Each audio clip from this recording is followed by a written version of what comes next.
1, 2, 3. I'll get us started.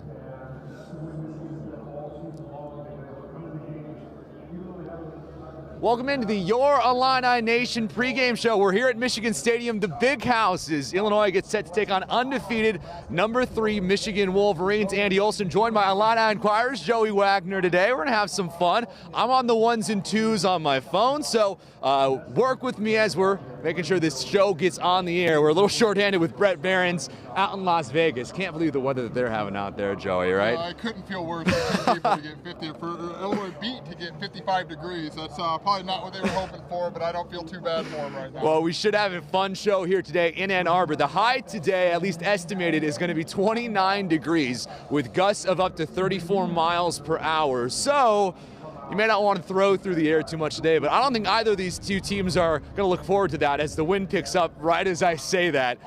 2 really good running backs in this game, Blake Corum for the Wolverines, Chase Brown for the Illini, who is expected to go in this game. We'll have everything you need to know about this one as we lead up to kickoff here at Michigan Stadium at 11 o'clock. Joey, we'll start with that in the injury update. Chase Brown comes out of that game against Purdue. It doesn't look good, but he is expected to go in this one. Yeah, that's a big one because this is going to be a tough game anyway. And had Chase Brown not played, that would have been a really, really tall order for Illinois to try to overcome. I know Brett Behrens and I watched Chase Brown come off the field last week against Purdue. He had a limp. Of course he had a limp. He's been questionable all week.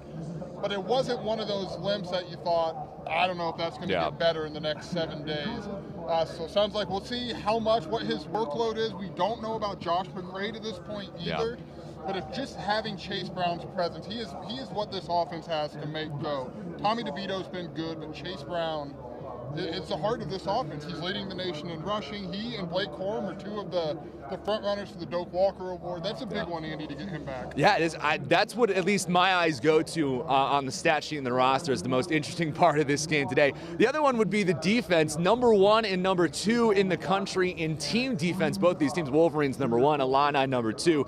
Tough couple of weeks for the Illini defense, but if we know anything about them, it's that I don't think the cold weather is going to bother them in this one very much. Yeah, I don't think so. They were number 1 in everything, basically. Exactly. For the better part of the season, they fell. I guess we can say fell to number 2. Anybody who watched this team in 2018 would be stunned to hear that happened over the course of 5 years.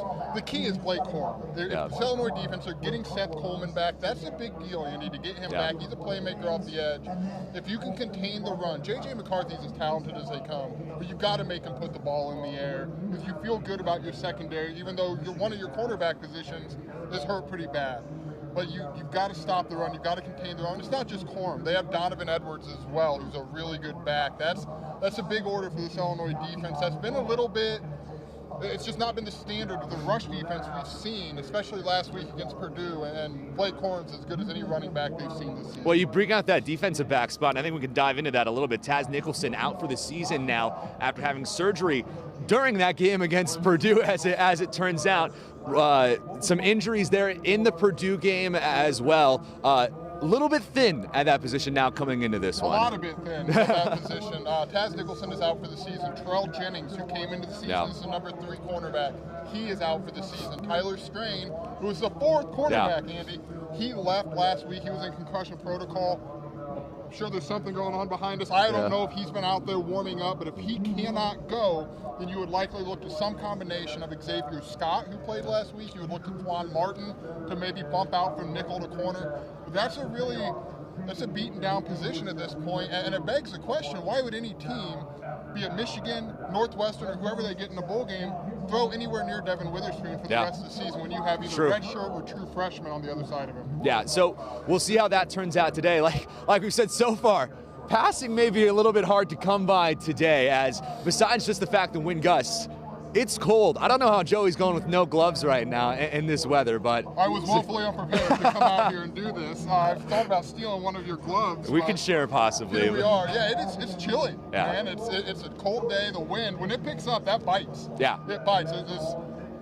These teams want to run the ball, and this weather kind of encourages them to continue with that. We'll be interested to see if they have to throw. And I think Illinois, if they want to pull an upset, is going to have to make some throws in the air. Chase Brown we don't know his percentage health. You can't rely on that. Josh McCray, if he's back, would be a big one. But Tommy DeVito is going to have to make some throws. And he and Brian Hightower, Andy, have found a really nice connection over the last few weeks. How do you think that Barry Lunny, the offensive coordinator, is going to try and coordinate this attack on offense? Because everything that we've brought up, I'm sure they've thought of as well. It's going to be difficult to get anything going through the air. But Lunny's probably going to have a plan for that. Hopefully it involves Isaiah Williams touches, because he had, I think, 3 or 4 touches last week, 5 targets. That's not enough for Isaiah Williams. I understand he's had fumbles. It's been a growing year for him at wide receiver, but he is your most explosive playmaker at wide receiver. It probably involves getting him some touches and maybe some play action passes to try to get Michigan's going to load the box. They ought to. So if you can get some throws over the air, Brian Hightower, get Isaiah Williams in space, I think you'll have to do that, but just win. What's the balance of when to find that when your bread and butter is Chase Brown and the running game? Yeah, I mean, it should be a good atmosphere here today for that. Sellout streak going back decades for the Big House. This is my first experience here. We're excited to bring you all the highlights later tonight from the game. Joe, have you ever been here before? I have. This place is huge. It is huge, and it's not just like tiered. It is grand. It is stands up, all the way up. It's the opposite of Carver Hawkeye. It's actually Carver Hawkeye, but football. Have you been to Carver Hawkeye? I've not yet, my man. Get you on the road, Carver Hawkeye basketball is the same way. It looks like a one-story building when you drive by it, then it goes all the way down. And you're right, that's a great point. It's not tiered. It's just bleachers on bleachers on bleachers. Straight up. It's a large place. It's a large place. I mean, largest stadium in this part of the world. I think there might be some bigger soccer stadiums, but as far as American football, this is the biggest one. This is the Big House for a reason. Illinois is underdogs in this one. I believe it had gone up to 18.5 points. Totals at about 40 right now. Implied game of about 29-11. We'll get our predictions a little bit later. But I feel like 11 points is a little bit of a skimp on the Illini. I feel like they're going to find the end zone at least a few times. It's going to be tough, but... It's going to be tough. I had them right around there, too. But that was this week, and we did not know the status of Chase Brown. How much does that change things? It's a tough one. I don't know if they're going to get more than 17, but 10 or 11.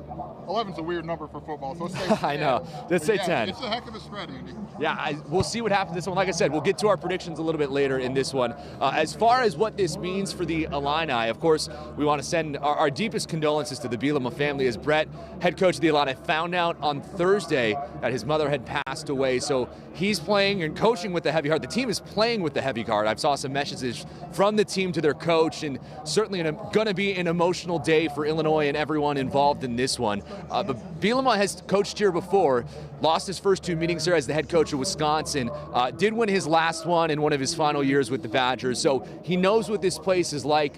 And so far, I didn't do a lot of digging for this stat, but I do like bringing it up. With Bielema on the sideline, Illinois is 2-0 on the road against ranked teams. That'd be Penn State and Minnesota last year. If you remember, he was not on the sideline at Iowa, who was also ranked last year. But no matter what, this is a big day for the Illini if they want to try and keep Big Ten title game hopes, what they have left of those, alive. Yeah, first off, to reiterate, you do want to send your thoughts out to the Bielema family. It's a hard thing. I got to meet Brett's parents in the Quad Cities over the summer. It's a really hard thing for Brett to be dealing with. But more than, to your point, Andy, I'm curious how much of Penn State, that experience a year ago, going in there, that was a packed place. When I did pregame with Brett, none of us, it was about the same score when we get to our predictions. Yeah. I'm curious if there's any carryover there. Is there any, hey, we've been there. We know Tommy DeVito. That kid doesn't get rattled. The guy, I should say, he's in his 20s. The guy. He doesn't get rattled. I think that helps when your quarterback is poised like that. But this team has gone on the road and done this. This Michigan State's a heck of a lot better than Penn State was last year. This Michigan team, excuse me, is a heck of a lot better than Penn State and Minnesota last year. But they're I don't know. You maybe feel something. There's a lot going on with Brett and obviously getting Chase back, and they do need to. It's funny. We were talking about this earlier this week. If you look at because everyone needs help in the West at this point. Yeah. Right? Illinois lost last week. Through the West, it's just a curveball, some mess. But every projection, when you break down the teams, every projection was, okay, assuming Illinois loses at Michigan, which is an incredibly fair assumption, but it's just one of those, they feed off that. How many times have we heard, it's us against everybody, it's us against the world, no one's this, no one's that. They're going to feed into that, I think. I don't know that it's going to matter because this Michigan team's as talented as they come. But that's interesting to me that they had that, and they had the experience of doing it on the road. And Brett just keeps his guys. They'll follow him anywhere, man. They will follow him anywhere he asks them to go. They have all their trust in him. It's just a really good Michigan team on the other side of it. It really is. And they lose Aiden Hutchinson and a few other guys along that defensive line from last year's team, the one that made the college football playoff. And yet, just replace them with even more guys this year on defense. There's a reason why they're the #1 team defense in the country. As far as attacking that, like you said, they're probably going to load the box. DeVito, Lunny going to have to do something. On the other side, we'll have to see how much McCarthy throws in this one. Because he's a real do-it-all. I don't know if you would consider him a true option QB, but if he gets rolling with his legs, definitely not an oak tree back there. He can hurt you with his legs. He is not an oak tree back there.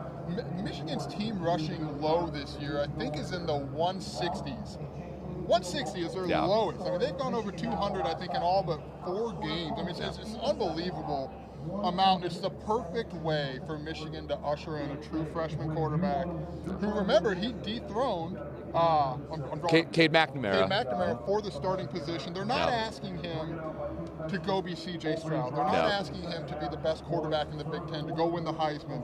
They're asking him to get his feet under him, to manage the game, to make the throws, and he's certainly capable of making all of those throws. But yeah, the defense, Michigan's defense, Maisie Smith is an awesome player on the defensive line. Both teams are there's going to be probably 5 or 6 throws that these teams have to make to do this. And I'm also curious, you get Tommy DeVito out with his feet a little more. We've seen that willingness, that ability, that quickness to get out there and move the sticks on some of those runs. Do you lean into that a little bit more, understanding the teams are going to be geared up to stop Chase Brown? Do you think, going back to McCarthy, like, what do you think the defense has to do to make him uncomfortable? Because for the last few weeks, we've seen that the defensive line has struggled getting the QBs, getting QB hurries, even sacks. Like, that, I think, has to be the starting point in this one. It does. You've got to get pressure on him, and to do that, you've got to stop the run or slow the run or contain the run. You're never going to stop it. You've got to contain it. You've got to make him throw. And Jeremy Werner, who is with our friend Brett in Vegas, he makes a great point. There's a difference between the defense we saw under Lovie Smith, the defense with Ryan Walters. Make college quarterbacks uncomfortable and make them make decisions. And you're going to feel good about that. Now, McCarthy's as talented as they come, but you've got to get pressure on him. You've got to make him be in throwing positions and throwing downs to try to make some of those plays through the air. But if you can do that, you would feel good about your defensive plan and your defensive execution. It's just so much easier said than done. It really is. So I'm really interested to see what Walters has cooked up in this one. Like I said, it's been an past few games for that defensive line, and it looked so dominant at points in the middle of the season. We think about that Wisconsin, Iowa, Minnesota stretch where they just looked really, really good. So we'll see which one comes out here today against Michigan. This is not the end-all, be-all for Illinois. Like you said about some of those projections for the Big Ten West, like, there are still scenarios in which Illinois can win the Big Ten West while still losing this game. It does require Purdue to lose both of their games, so we'll figure out if that's even a possibility after today. But Illinois still has Northwestern coming up. Next week, you got that bowl game. Looking at big picture, Joey, it's almost like I think about what happened against Purdue, what happened against Michigan State. They're almost allowed to play more free in this game now because of that. Yeah, I think coming into this game, one way or the other, is kind of house money. Had they won the last two, they would have already been the West champions. They did not win those. Had they beaten Purdue, they would have been a Northwestern. Northwestern is 1-9. Yeah. They would have been a Northwestern away from winning the Big Ten. This was always going to be a house money, throw a bowling ball in the college football playoff discussion type of game for them. But yeah, they don't have really a lot to lose, Andy. I mean, the last 2 weeks were disappointing. I'm really interested how they bounce back from that, because those were tough. And we say that this team is 7-3, and they're 4-3 in the Big Ten, and they're going to a bowl game, and they have been for a month. But that month of October caused us to recalibrate some of the expectations about this team, and that's why those last 2 games were letdowns, because Illinois had their destiny in their hands all the way through. They could have lost to Michigan State and still had that. So it's a bounce back win. And you're right. If you lose, no one in the college football world is going, what in the world? You lost to Michigan. They're the number 3 team in the country. Yeah. But if you can go in and make some noise, and this would wreck. Yeah. If not wreck, it would make next week's makes Michigan-Ohio State an even more fascinating game. Brett Bielema could be an agent of chaos today in the college football world. I think he enjoys that role a little bit too. So I don't think he will take that role too lightly. And this one, man, I'm just trying to think about the scenarios now that you bring up. Like, if Illinois can do the impossible, get their biggest win on the road since 2007, Ohio State, I would say this would be the biggest one since then. What that would mean for next week's the game. That would be just nuts. My brain can't comprehend it, because you could wreck what the Big Ten could have going into the college football playoff conversation. So maybe Kevin Warren is on a certain side in this one, in this game. Okay, as we get closer to we're about 60-ish minutes, 68 minutes it looks like now before actual kickoff. This one on ABC today, coming up at 11 a.m. Joey, your keys in this one, we kind of touched everything, but what does Illinois really need to hit on in this one if they will come out with the win? Defensively, they need to slow the run. They need to contain the run. They need to make Michigan make those throws that Michigan's capable of making, but you'd certainly rather make a quarterback make those than not. And offensively, you got to be able to stretch the field. You got to get guys out of the box. On the Michigan defense is so good. You can't give them that upper hand by having 7-8 guys in the box, and that's going to come. The offensive line also has to play better, Andy. They're one of 9 teams nominated for the Joe Moore Award. They've got to play better. They've not played their best ball the last 2 weeks, and coincidentally, or not so coincidentally, those have been losses. So that line's got to come together. And if you do that, and if you can get a couple guys out of the box and at least be a threat in the passing game, be it Isaiah Williams or some short passes to tight ends, but defensively it all comes back, Andy. You've got to slow the run. Yeah, the wind picking up a little bit there. I was getting a little bit nervous. I don't want the camera to get carried away. The sun is poking out a little bit too. That's wonderful. I know. I need more of that. You get to sit in the press box for the game. I have to be on the field all game, so I will take as much sun as I can get in this one. Joey, as we wrap up now, let's get to your predictions in this one. We got your keys. What do you think is going to happen? Yeah, I picked 31-10 on IlliniInquirer.com. Chase Brown's return, I'll say 31-17. Okay. Michigan. This is a really good Michigan team, Andy. Yeah. And Illinois could wreck a lot of things, but I think Michigan's just so much more talented throughout. Not necessarily just the starters, but throughout. You're seeing depth for Illinois. Yeah. That's a conversation you're having again. I'll take 31-17 Michigan. I'm going to go... depending on where you got it, I'm not saying that anyone got it, but the line, I'm going to go pretty much right on the line, I think. I'm going to go 30-13 is going to be my guess. Like I said, that I think they're good for 2 touchdowns in this one. That kind of puts them right on that line, whether it's a field goal or a touchdown. Is this, like I said, the sun coming out in this one. There we go. Trying to help the viewers at home a little bit with the camera shot. 30-13 feels right to me. It's right on the line. It is the over, but just barely.